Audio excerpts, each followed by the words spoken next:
Okay, chart of the moment for beginning this recording. So I made this, I don't know, 4 months ago, and I got tired of making it.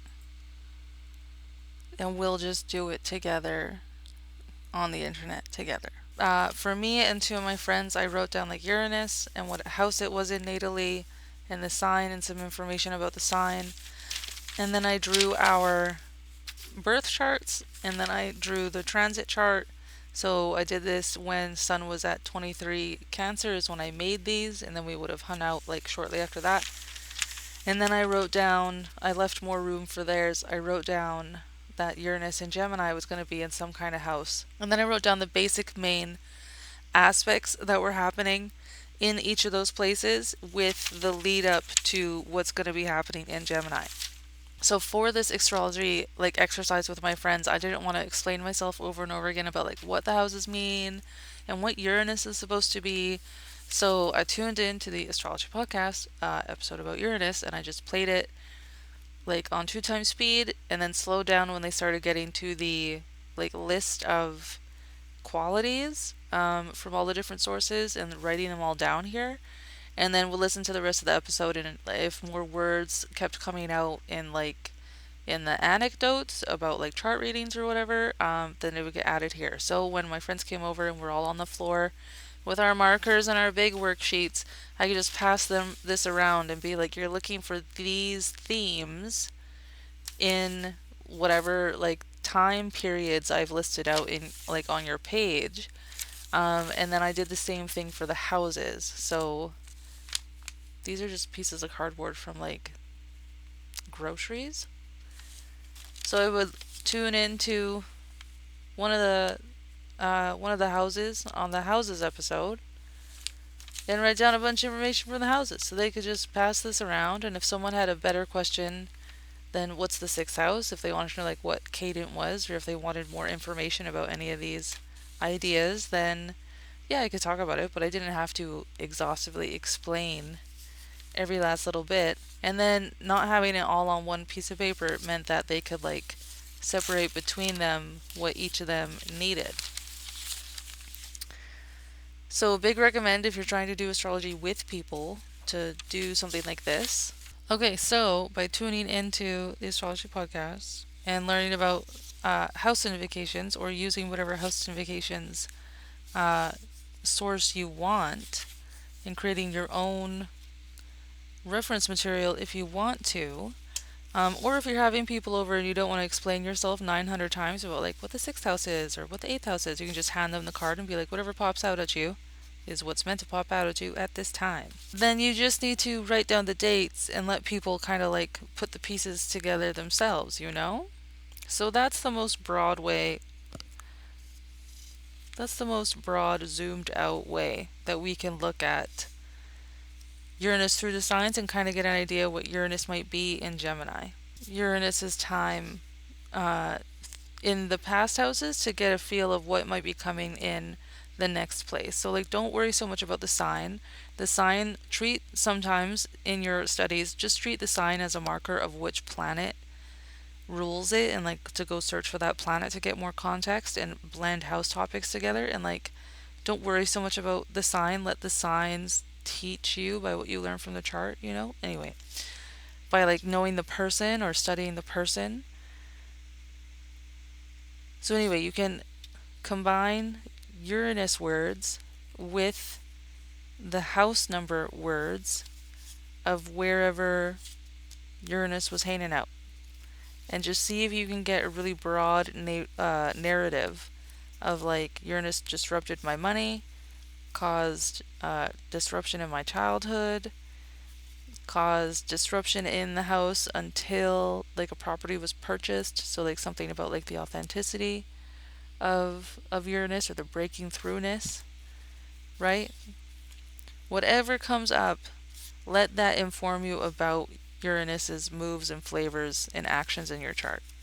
And then if you want to look more deeply at each stint in each sign, you can look at mundane. You can look at mundane transits and the stations and the relationship with the sun. And then you can also look at really specifically all of the aspects to your chart. And we specifically want to check in to see what Uranus will be contacting in Gemini. See when that has been contacted, probably from the last square, but maybe from the last trine. So from early 2000s, maybe even from the early 90s. And then use all of that together to combine like all those notes into an idea of what we might be in for Uranus and Gemini. So you can take your house significations for whatever whole sign house or quadrant house, whatever you want to use, that you know these signs are in or predominate if you're using quadrant, and look at the time spans and just see if you can equate Uranus themes of like disruption, authenticity, innovation, whatever else Uranus means for you, or whatever else shows up in these time frames in the house themes of whatever signs correlate to your houses. So I've got that written down here where I just have the broad dates of Uranus in all the signs since Aquarius, and then more specifically, the first time Uranus entered Taurus and then would have been back in Aries for this gap, and then the longer chunk in Taurus, and then we just had our little gap in Gemini for the first time.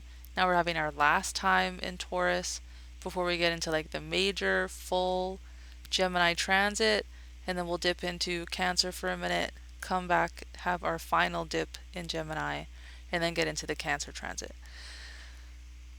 So really broadly, like that's level 1 of seeing what Uranus and Gemini is going to mean for you, is you just look at the time frames, you look at the house themes that would be associated with the signs in your chart, and you see if you can apply Uranus words to it and does it make sense. Disruptor moving in for the long haul.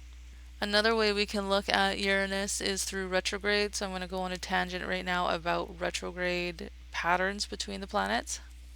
So if you want a quick list of when planets, particularly the far planets, move in and out of signs, you're going to search Dr. Stanley and then whatever planet you want.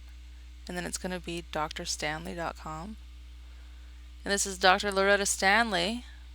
Has these handy lists here. So that's great. Love that. And then this is a copy of the blank retrogrades, Google's like Excel sheet or whatever. Google sheet that I made, that I share all over the place. It's going to be linked below here, that you can get a copy of so you can make your own notes in it if you want. And yeah, here we have Uranus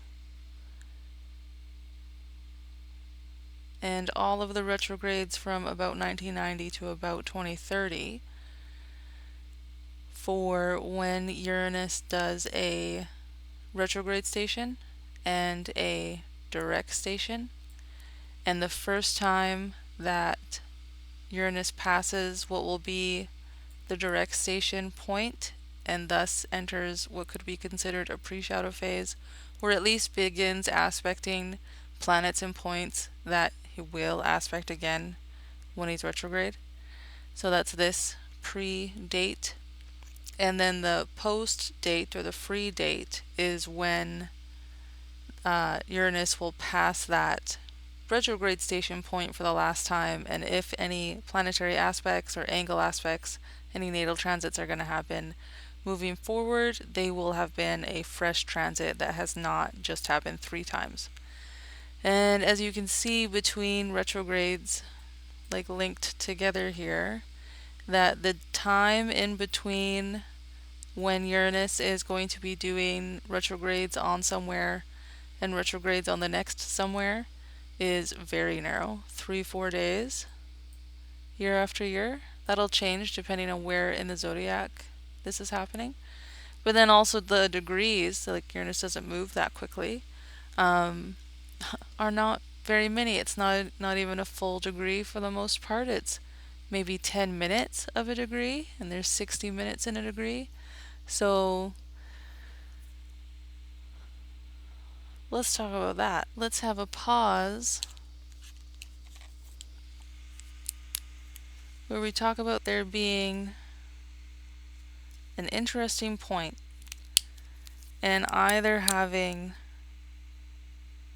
so what would this be? We have like a retrograde, and then a retrograde, and then a retrograde with like a really narrow band of things not being retrograded. So like this is option A, where you get the pass.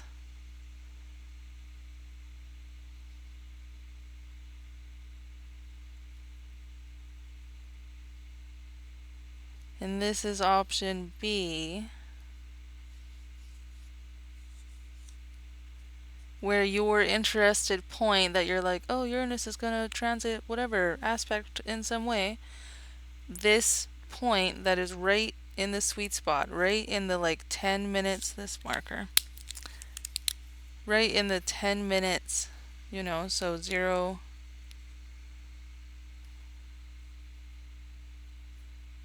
degree, 10 minute, right?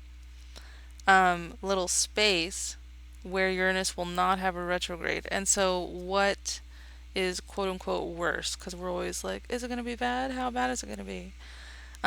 What's worse? To have a raging bull run by and run by and run by, or to have a raging bull charge and stop and then go away and then run by and then charge and stop and then go away again. Like, you tell me which one, if either, you think is worse, and what that might feel like, and the differences between them, right? Between having something get 3 exact pings or activations or transits, and something that gets 1 direct, but 2 real cozy, real intimidating, real threatening, maybe. Or with a lot of anticipation, but it just doesn't happen, right? So maybe a lot of anxiety, and then, oh, actually, no, it's fine. Okay, so that is my note on Uranus's retrograde pattern. Of the planets that retrograde yearly, no matter what, in like a pretty defined part of the chart, Jupiter and Saturn have a bigger gap than this. They've got more of like a free path.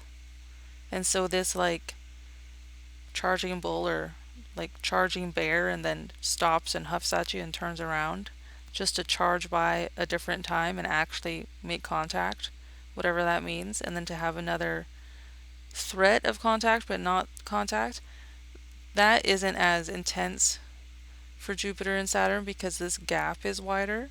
So if you just have the single pass, it maybe feels more just like one time and we're done, boys. And then for the planets on the outside or further away than Uranus, for Neptune and Pluto, this gap doesn't exist. They actually overlap, and so you'll get 5 hits on like kind of any point. And if there is a light point, it's not 1, it's 3. And so that's what's true as far as I've seen for Neptune and Pluto. Okay, so that's the differences in kind of retrograde patterns and what we're looking out for Uranus specifically.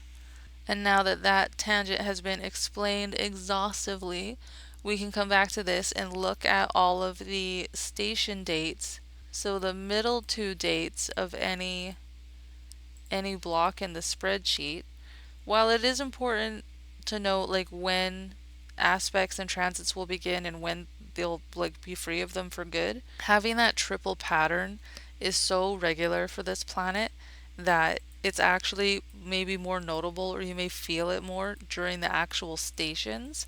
And so it's up to you if you use these patterns or if you notice that they have like an effect in your cycles and rhythms. But otherwise, just start your investigation with the far planets by only looking at the station dates. Don't worry about the pre-shadow and the post-shadow and those larger windows of time unless you find that it's like undeniable. And just to look at the station dates to see if you can notice shifts happening, turnarounds, change in tone in the themes, or in particular, like certain things you go through. Like if you're just always really tired that day or that week, and if you've got record of it, then like don't deny that pattern, you know? So another tool we can use is the aspect search engine on AstroSeek, and so I'm going to look at any conjunction and opposition between Uranus and the Sun, again from 1990.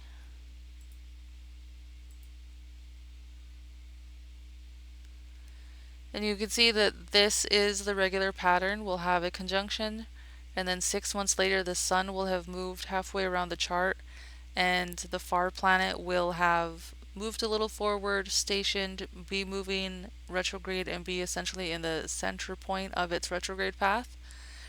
And then we'll keep on moving retrograde. Sun will keep on coming around. We'll station direct somewhere between the trine and the square. As Sun is making a trine to a square to the far planet, they'll come back around and have another station. And then Sun will slowly catch up and we'll have another external conjunction or another conjunction, because they're always external with a far planet just a little bit further ahead in the zodiac each year, right? Sun will be here, Sun will move around halfway, Sun will be here, Sun will move around halfway. So you can add these dates as like moments of insight to the station dates. And in the retrogrades for Mercury and Venus, I don't know if it doesn't exist for Uranus or if I just can't find it.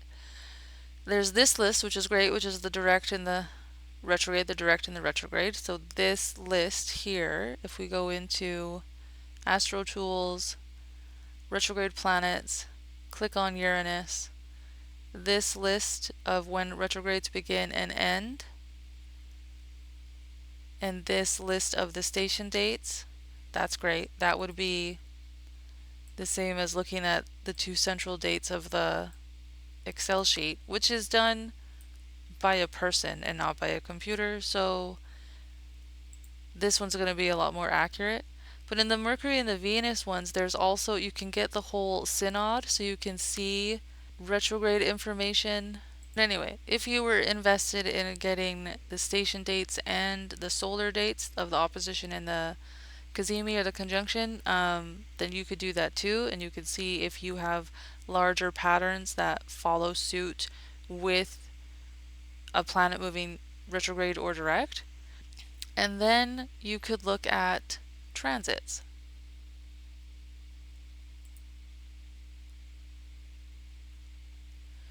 So here's Jane Austen's chart, and we're going to end up going into the transit calendar.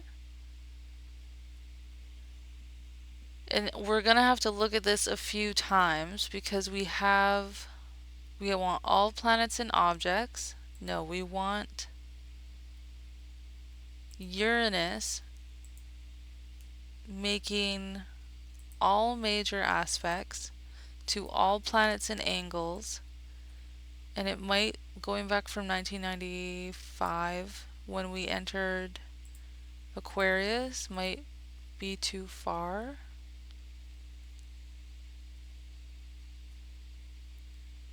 Yeah, that takes us to 2009, so that's too far away. So let's go from 2024 to make sure we can get all of the Gemini transits that are big, and then we're going to see which ones we think matter. So these are all the aspects happening in Jane Austen's chart from Uranus and Gemini from July of 2026 to May of 2032. Okay, so this is a lot of information, and it's like, what do you want to include, right? So I chose every planet and angle because otherwise it's a lot of work. So I care about exact conjunctions most of all. I mean, I care about all of it because Uranus is such a slow-moving planet, right? So we're going to conjunct Uranus.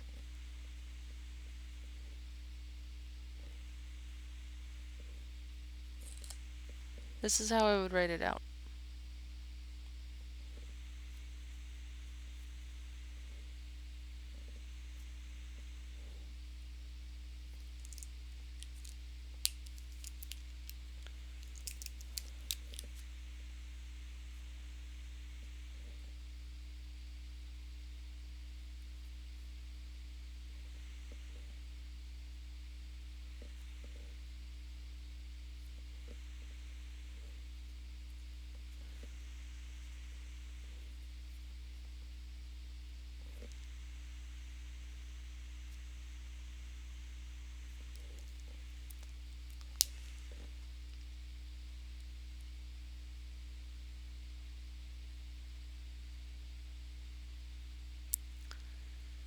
And then we've got things that are starting to aspect together.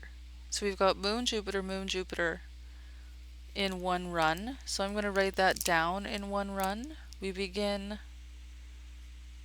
trining Moon and conjuncting Jupiter.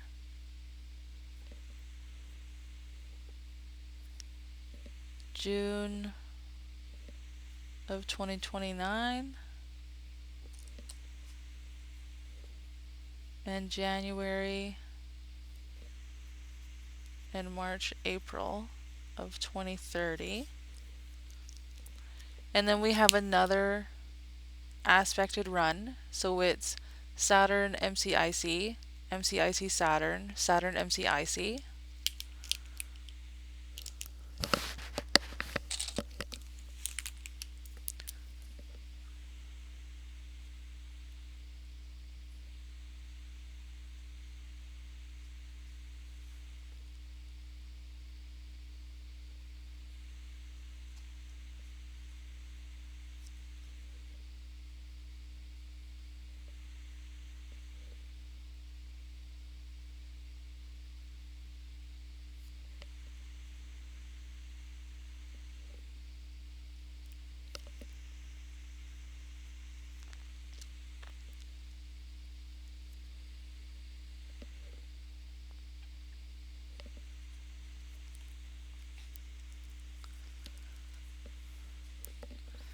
So this is a lot wider than this one.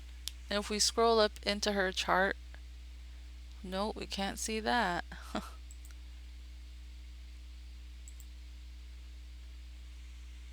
So we can see that we've got Uranus here at 3,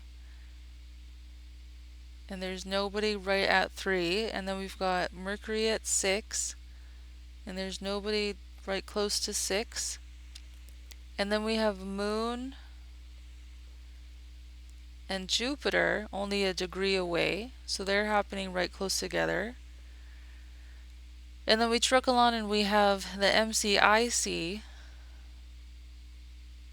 and Saturn, and there's a 3-degree gap between them, so that's like a 2-month gap in mundane transit activation each time, right? Uranus will trickle on through Gemini and trine Saturn, and then like 2 months later contact the MCIC axis, turn back around, contact and trine, turn back around, contact and trine. So what this gap means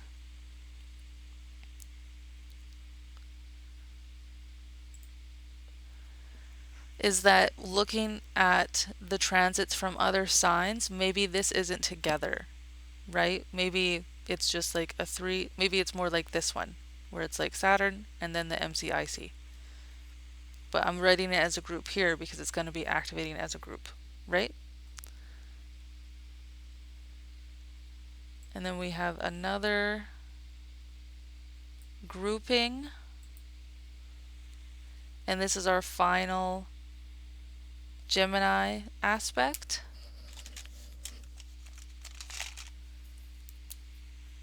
So we're going to be squaring the AC/DC axis.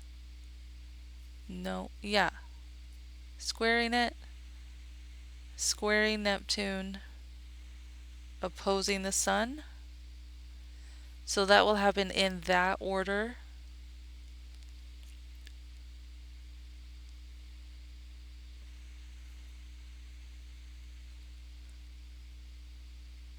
early July, mid-July,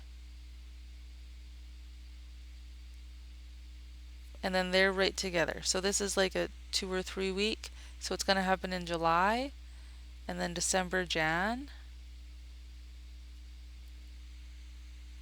and then April, May of 2031 and 2032. And then we move into Cancer and trine Venus and square the moon and oppose Mars and square Saturn. So then we move into Cancer and we don't see Uranus, we don't see Mercury. Instead, we see Venus. We do still see the moon. We don't see Jupiter. And then we still see Saturn, right? So it evolves. So these groupings might not have things to reference from earlier signs, but this is like the windows of time sequentially for Uranus in Gemini for Jane Austen to be looking out for, okay? So then I could look, similarly, I want to see what was going on previously in Uranus in Taurus and see who specifically is getting hit sequentially, like who can I reference? Because if it's a new contact, it's a new contact. If it hasn't been contacted since Uranus in Aries, that was a whole Saturn square ago. You know, you may not be able to take it with the same context, so like be easy on yourself when you're looking back, the further back you look. But the other thing I want to point out here is that we did all planets and angles. So if you want to see when also we were getting Chiron transits, if any, yes, so in 2028, okay, in July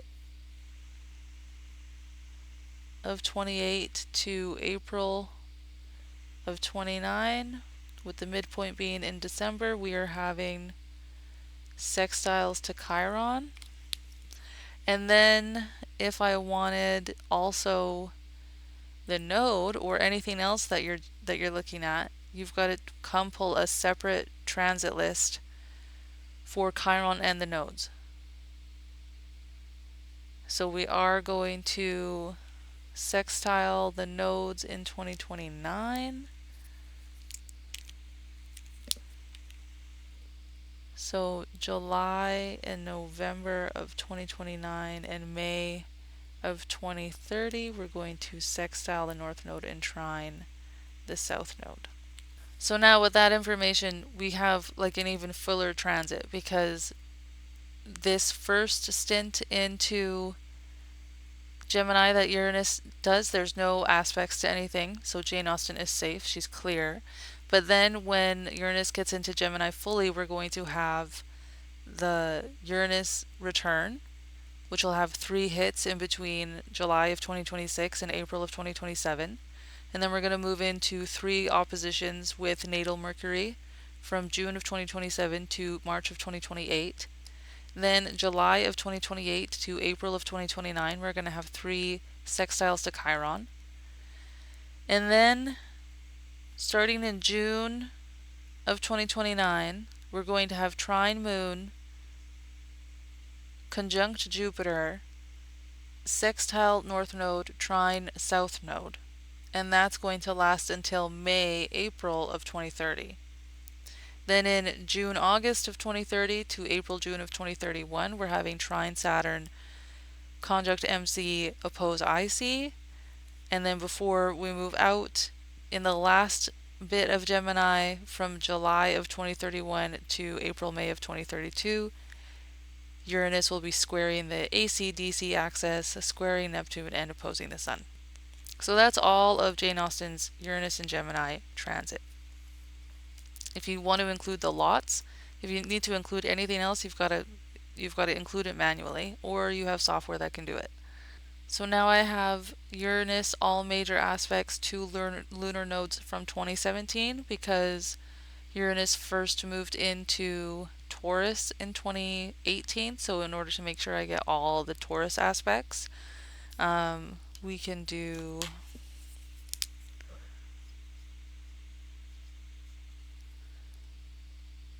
so we square both nodes,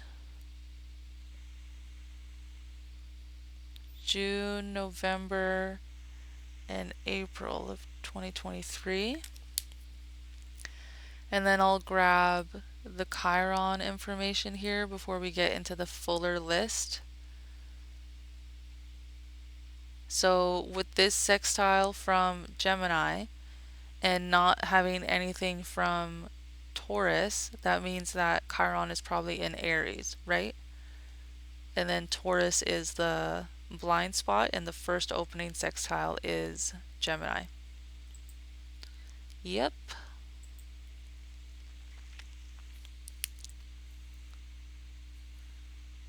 So this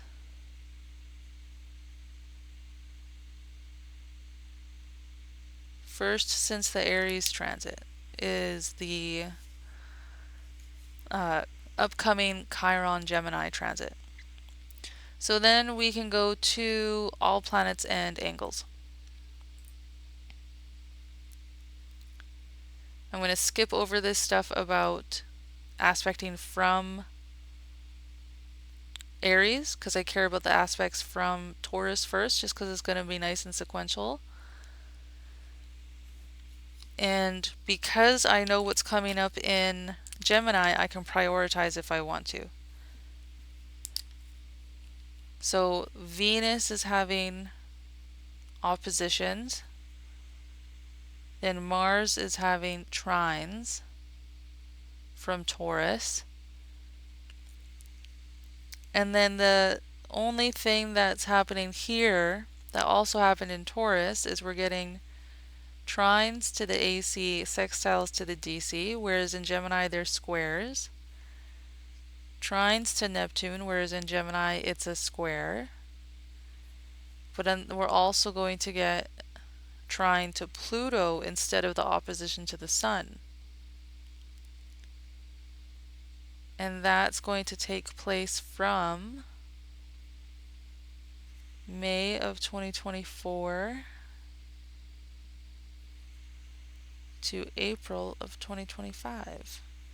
The trine to Mars was May of 2023 to February of 2024, and the opposition to Venus is June of 2021 to April of 2021. So the information that we have specific about what can we learn about our upcoming Uranus and Gemini transit, what can we learn about that from Uranus and Taurus? Not a whole lot. And the stuff we can learn, we're in it right now, this May 24 to April 2025. That's still pretty recent. There might not be enough space, time, or distance or context about this to really know what's going to happen, especially since the next time it's going to happen is in like 6 to 7 years. So let's go further back.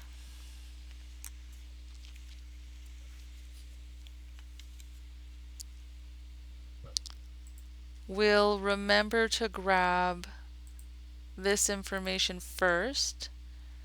So 2018, 2010, let's go from 2009 to make sure we get everything in Aries. Okay, so we're going to have that we've got Chiron from Aries transits will be conjunctions, and that's June of 2013 to March of 2014. And then I'll check the node. I use the true node, and true node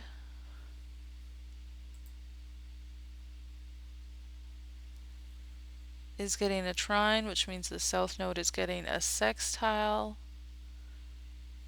April of 2015 to January of 2016. And then we can go into the big list of all planets and angles. So there's all that Pisces information that we can look at as well, especially if you don't have any information from Taurus. If things were unaspected, like you might want to look further back to get some context.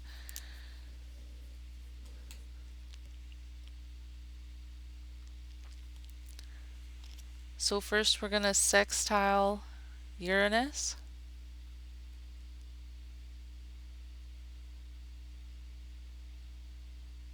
In one go from May of 2011 to March of 2012. And then we're going to trine Mercury. So that pattern we're going to get in early Gemini was the same last time it was aspected. So it's not that Uranus is moving in such a way to catch them both at the same time, right?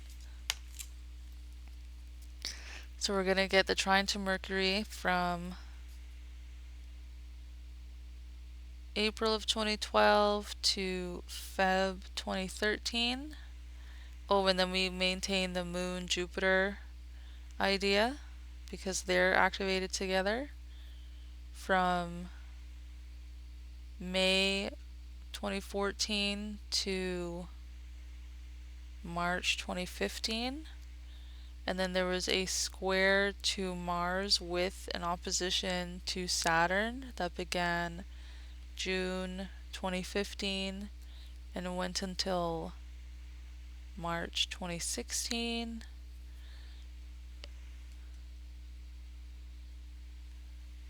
And then our MC sextile IC trine. This happened as a 1, so separated from Saturn. So what in Aries would have been activated first with Mars and then separately on the MC-IC axis is now this time not aspected to Mars and blending Saturn and MC-IC together. So that's a note to make about differences to expect. So May of 2016 to March of 2017. And then we have a trine to Sun square Pluto, which began April of 2017 and ended Feb of 2018. Okay, so this was... Oh, and then I forgot these guys. So June 13 to March 14, we conjunct Chiron. And April 15 to Jan 16, we trine the North Node and sextile the South Node. Okay. And then finally, why not go back to Pisces for the square?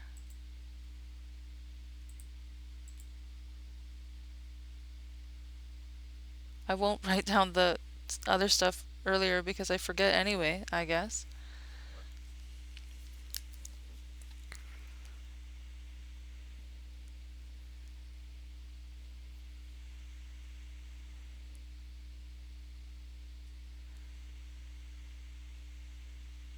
So from Pisces, we squared Uranus March of 04. Oh, and this one had Mercury in with it. So that began March 04 and ended Feb 05.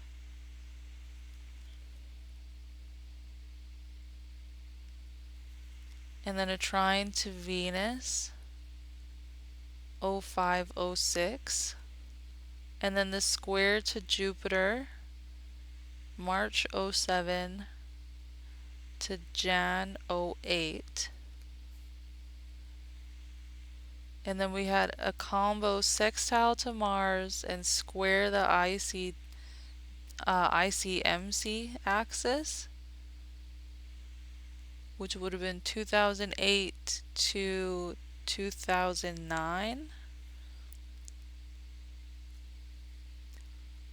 And then conjunct DC, oppose AC oppose Neptune 2009. Oh, and square Sun and sextile Pluto. That's big. That's a lot going on there.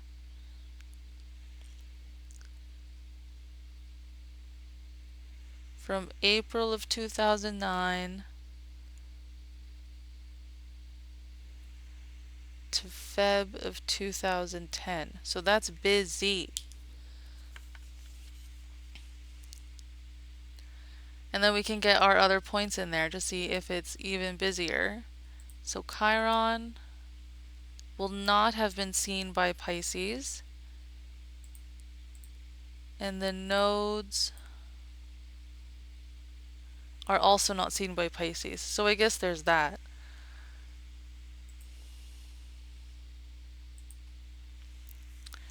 Okay, so now we kind of have a narrative to give what the Uranus and Gemini transit will bring, right? Because we know that Uranus and Gemini is going to bring a conjunction to Uranus. So we can look back from, not from Uranus in Taurus, because can't see Gemini from there, but we can go further back and look at Uranus in Aries. There was a sextile there.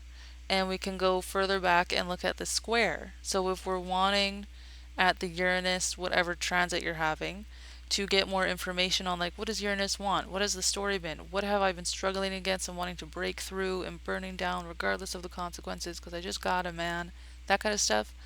Well, now we can build a story from March of 2004 at the square to May May 2011 to March of 2012 at the sextile, and then the gap we've been in to now come into the conjunction July of 2026 to April of 2027.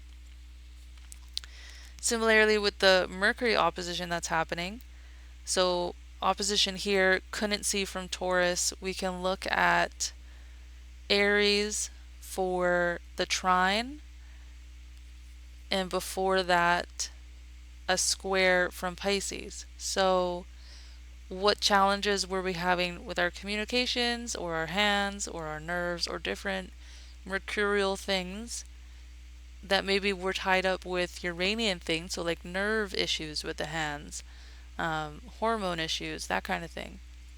In this time period, that would have turned into something either with more flow and less restriction or with more positivity with the friendlier aspects in the Aries cycle, and then both would have had no Uranus input from the Taurus cycle, and now we're coming into hard aspects again with Uranus conjunction and Mercury opposition, right?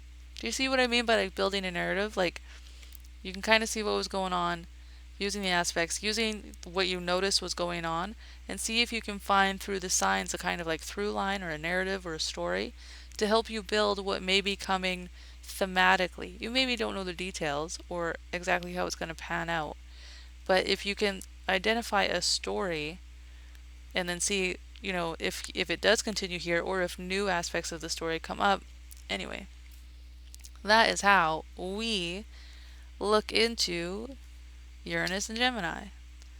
Similarly, because we're having this last little stint in Uranus and Taurus, this may be a good time to look through the Taurus transits that happened, their history, who's having a gap right now, and then who's going to be, having those harder aspects, because after the gap comes either trines and sextiles or conjunctions and oppositions.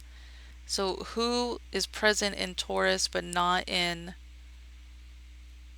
Gemini? Venus and Mars and Pluto.